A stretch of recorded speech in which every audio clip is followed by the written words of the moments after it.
आपदा के 11 दिन बाद भी सिराज घाटी के प्रभावित गांव में सन्नाटा पसरा है। देजी, थुनाग और रूशान से लापता लोगों के घरों में मातम छाया हुआ है।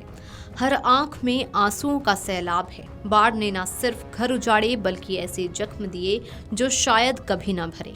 सरकारी आंकड़ों के अनुसार आपदा में अब तक 15 लोगों की मौत हो चुकी है, जबकि 27 लोग लापता हैं। लोग कांपते हाथों से मलबों में अपनों की तलाश कर रहे हैं।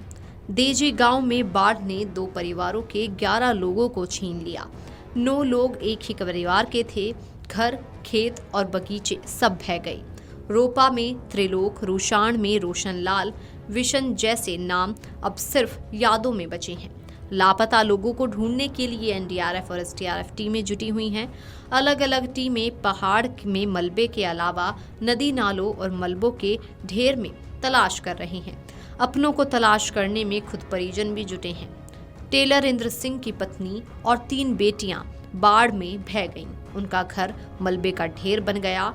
इंद्र अब उस जगह को देखना भी नहीं चाहता। बेटियों की यादें उसे हर पल सताती हैं। वो टूट चुका है, जीने की वजह खो चुका है। मुकेश ने बेटी की सलाह मानी और थुनाग नहीं गया। फोन पर आखिरी बार बच्चों की आवाज सुनी।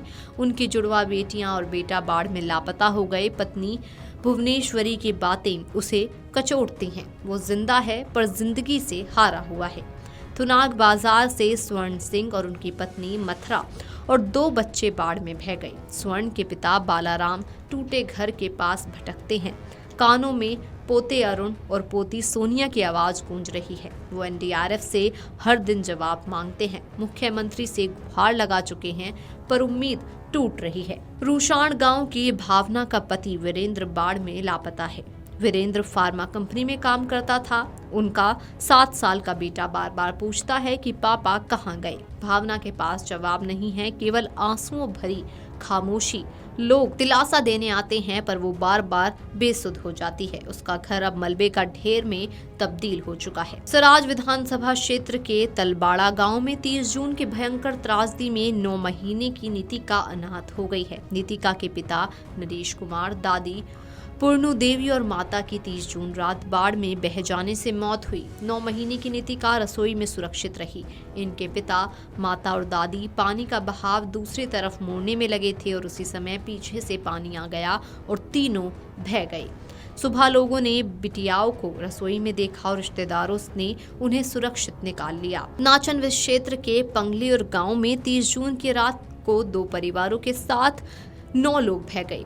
इनमें एक ही परिवार के 7 सदस्य थे। इनमें से 3 परिजनों के शव मिले हैं। दूसरे परिवार में बुजुर्ग दंपत्ति में से महिला का शव बरामद हुआ है। हिमाचल प्रदेश के कई भागों में बारिश लगातार अभी भी जारी है। लाहौल घाटी में रात को बारिश के साथ चोटियों पर हल्की बर्फबारी हुई।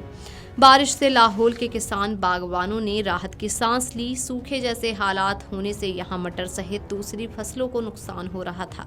वहीं बर्फ से घाटी की ऊंची चोटियां सफेद हो गई हैं और ठंड भी बढ़ गई है। वहीं कुल्लू जिले में भी रात भर भारी बारिश हुई। ब्यास के साथ जिला के नदी नालों का जलस्तर बढ़ गया है। राज्य में शनिवार सुबह 10 बजे तक 2 नेशनल हाईवे सहित 249 सड़कें बाधित रहीं। इसके अतिरिक्त 463 बिजली ट्रांसफार्मर और 781 जल आपूर्ति योजनाएं प्रभावित हैं। सबसे अधिक 207 सड़कें और 272 बिजली ट्रांसफार्मर और 175 जल आपूर्ति स्कीमें आपदाग्रस्त मंडी जिले में प्रभावित हैं। Video desk amarujala.com। अगर आप ये वीडियो YouTube पर देख रहे हैं तो हमारे चैनल को सब्सक्राइब कर बेल आइकन दबाएं और Facebook पर देख रहे हैं तो हमारे पेज को लाइक करें।